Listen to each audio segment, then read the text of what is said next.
WordPad के आज next class में फिर आज हमको आपको बताया जाएगा कि वर्डपैड के अंदर होम मेनू बार का क्या वर्कआउट है।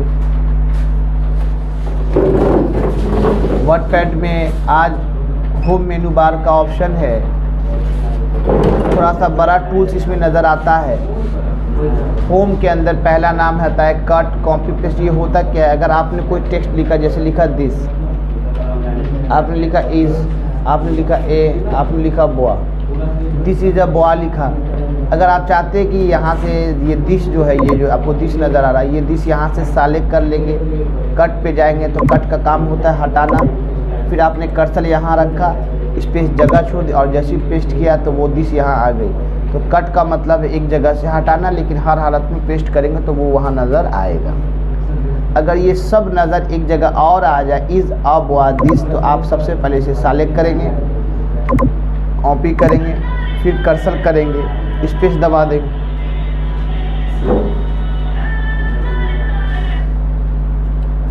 स्पेस दबाएंगे और फिर यहाँ से पेस्ट कर देंगे। तो इससे पता चला कि कट, कॉपी और पेस्ट ये तीनों फीचर समझ आ गए। कट, कॉपी और पेस्ट। कट एक जगह से हटाता है, कॉपी दोनों जगह। सेलेक्ट करना बहुत ज़रूरी है। First time select, cut, cursor, space, paste. फिर कॉपी करना हो तो आपने सेलेक्ट कर लिया, कॉपी, कर्सर, स्पेस, पेस्ट। यहाँ तक तो बात समझ आ गई।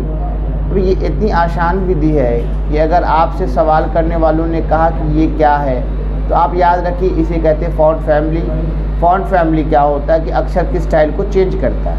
अगर आपको अंग्रेजी लिखना हो तो एरियल में जाएंगे, हिंदी लिखना हो तो कुर्तीदेव में। सबसे पहले आपको करना होता है सेलेक्ट, आप इसके एरो में जाएंगे और यहाँ से एरियल ले रहे हैं तो देखिए इसकी लिखावट अलग हो जा रही है। अब इस तरह का लिखावट इसलिए साधारण है, एरियल ले लिया तो अलग हो गई। अगर आपको और कोई कलर लेना हो, या कलर नहीं कह सकते आप, फ़ॉन्ट कह सकते हैं। फ़ॉन्ट का अर्थ होता है अक्षर।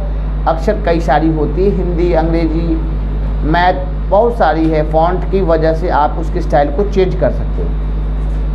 फ़ॉन्ट के स्टाइल की वजह से लिखावट के अंदर चेंजिंग आती है। आप ये स्क्रल देख रहे हैं, तो ये स्क्रल जितना आप डाउन करेंगे तो देखिए यहाँ हिंदी है इसलिए हिंदी आ रही है। ये सब स्क्रल की वजह से आप ऐसे जा सकते हैं। आप सब बाय द डिफ़ॉल्ट ये स्क्रल को बात समझ आ गई। अंग्रेजी, हिंदी लेना हो तो अंग्रेजी का नाम याद रखिएगा। अंग्रेजी का नाम होता है एरियल, कैलाबेरी, टाइम्स न्यू रोमन, बहुत सारा नाम है। लेकिन हमें यहाँ पे नॉर्मल ढूंढना है तो भैया एरियल ढूंढा जाए तो एरियल देखिए ए से रिलेटेड होता है। एरियल नज़र आ रही है, हमने एरियल पे क्लिक कर दी।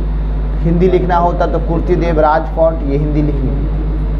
दूसरा नाम आया यहाँ पे फ़ॉन्ट साइज़। फ़ॉन्ट साइज़ का हिंदी होता है अक्षर को साइज़ को बड़ा या छोटा करना। जब हमने इसके एरो पे क्लिक किया तो कम से कम 8 नज़र आई, एरो पे क्लिक किया तो ज़्यादा से ज़्यादा 72 नज़र आई।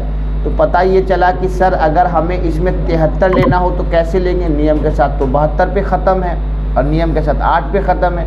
तो याद रखिए फ़ॉन्ट साइज़ का सबसे कम 1 होता है, ज़्यादा से ज़्यादा 1638 होता है। फ़ॉन्ट साइज़ कम 1, ज़्यादा 38। अगर यहाँ से यहाँ सेलेक्ट कर लिया, अगर हमें 4 चाहिए तो हमने 4 पे क्लिक करके, देखिए ये स्पेस हटाया, 4 पे क्लिक करके इंटर मारा तो 4 साइज़ आ गई। फिर अगर आपको यहाँ से चाहिए 1200 चाहिए तो आप यहाँ से लिख सकते हैं 1200 और इंटर मार सकते हैं। ये 1200 लेंथ में आ गई। आपको समझ नहीं आ रही, ये पेज से बड़ा लेंथ है। और यहाँ से आप 1238 करके देखिए, आप 1238 करके देखिए, आपको खुद कॉन्फिडेंस आएगी।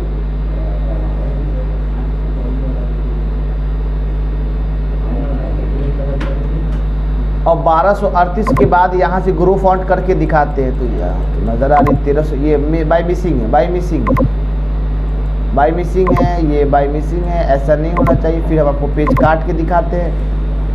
विंडो आर रन में गए, रन में जाके वर्डपैड टाइप किया। वर्डपैड टाइप आते ही आप यहाँ से एरो में यहाँ जाइए और यहाँ से टाइप कीजिए 1238, इंटर मारा और आप भगा के देखना चाहते हैं। इससे पता चल रहा है कि वर्डपैड में ये भाग रहा है, कितना जा रहा है वर्डपैड में 1638। हाँ 1638 ठीक है। वर्डपैड हो या कोई हो, फ़ॉन्ट साइज़ याद रखना है 1638 कम से कम 1। फ़ॉन्ट साइज़ कितना होता है 1638 कम से कम 1 से कम नहीं हो सकता है। इसलिए कम नहीं हो सकता। आप यहाँ से देखिए, यहाँ से स्क्रीन फॉन्ट है, इसे कम नहीं किया लेकिन यहाँ से बढ़ाना चालू किया।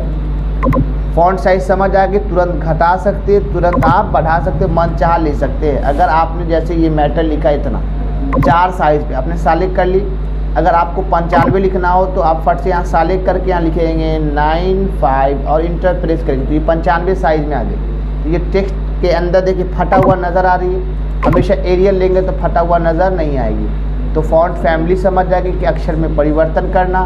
फॉन्ट साइज समझ आ गई कि 1638 इसका सबसे लास्ट है, सबसे कम 1 है।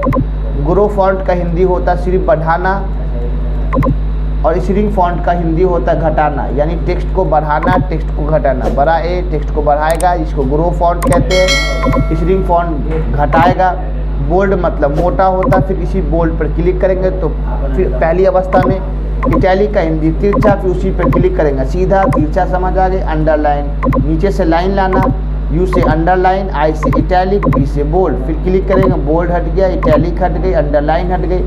ABC इसको रथ आउट कहते हैं। जब कभी भी एक टीचर स्कूल लाइफ में जब गलत होती थी तो हमने सेलेक्ट कर लिया और जैसे यहाँ क्लिक करेंगे तो बीच से काटने वाले को ये पता चलता है कंप्यूटर की ज़बान में ये गलत है। अगर यहाँ N को सेलेक्ट करके नीचे से कहा तो ये अंडरलाइन कहलाई। अगर V को सेलेक्ट करके इस पर इसको रथ आउट कहा तो इसने कहा कि ये गलत है, बीच से काटने वाले को गलत, नीचे से अंडरलाइन।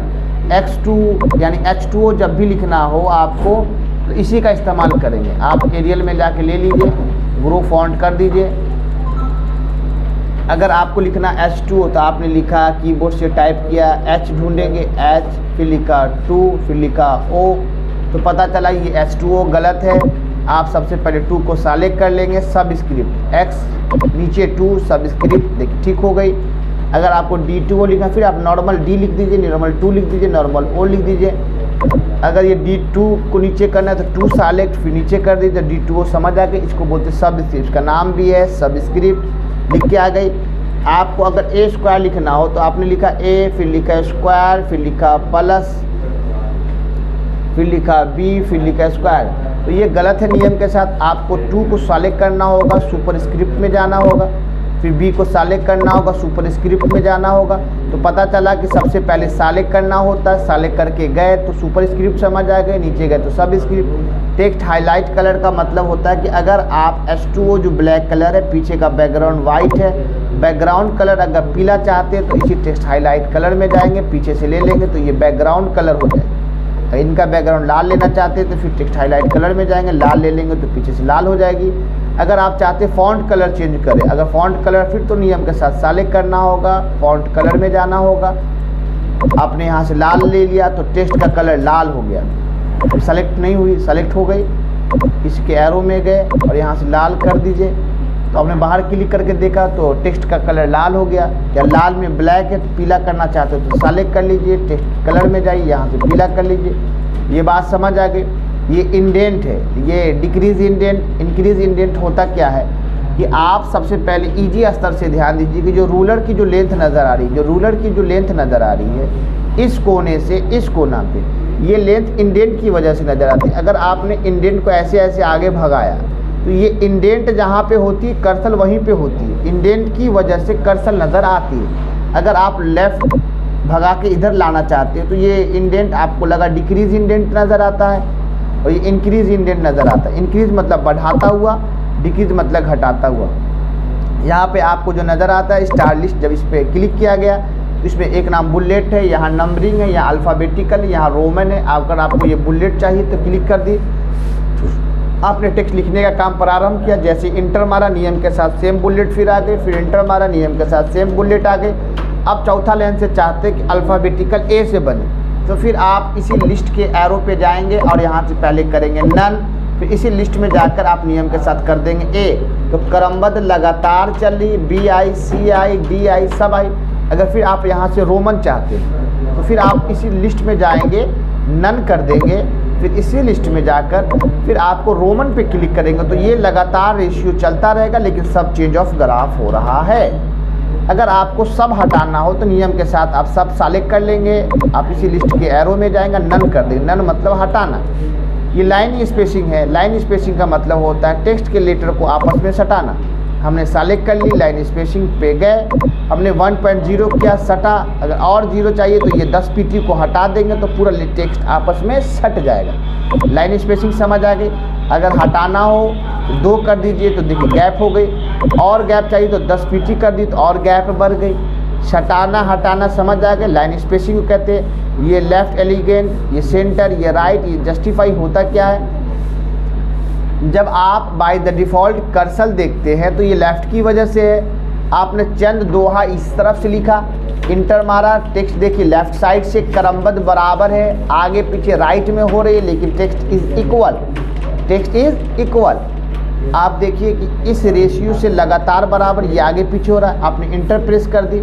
अगर सेंटर से कर्सर प्रारंभ करना चाहते तो सेंटर से प्रारंभ करिए, इंटर मारिए, सेंटर से प्रारंभ हो गई, इंटर मारा, सेंटर से प्रारंभ हो गई, इंटर मारा, सेंटर से प्रारंभ हो गई। अगर राइट चाहते तो फिर आपने राइट पे कर्सर क्लिक कर दिया, तो इससे पता चला कि राइट का हमारा बोथ आर सेम है, लेकिन टेक्स्ट आगे पीछे हो रहा है, लेकिन राइट बराबर है। देखिए ये छोटा, ये बड़ा। इससे ये पता आपको चल रही है कि ये राइट का जो लिखावट ये क्रमबद्ध है, ये आगे पीछे हो रहा है, लेफ़्ट का ये क्रमबद्ध है, ये आगे पीछे हो रहा है, ये सेंटर है, सेंटर का आगे पीछे हो रहा है। अगर जस्टिफाई चाहिए तो सबसे पहले हम नियम के साथ सेलेक्ट कर लेंगे और जस्टिफाई मतलब बराबर हो जाएगा। और ये पैराग्राफ है, ये पैराग्राफ का मतलब होता है इन तमाम टॉपिकों का एक ऑप्शन है पैराग्राफ के नाम पे जो आता है। लेफ़्ट राइट सब आपने समझा है, लाइनिंग स्पेसिंग अभी आपने देखा है, और 10 पीटी हटा देंगे। अलाइनमेंट अभी तुरंत देखा है, लेफ़्ट सेंटर राइट, यानी ये पैराग्राफ इन तमाम लिस्टों का समूह है। बात यहाँ तक समझ आएगी, फिर नेक्स्ट वीडियो में आपको इसके आगे बताया जाएगा। आज के लिए इतना ही, फिर नेक्स्ट क्लास।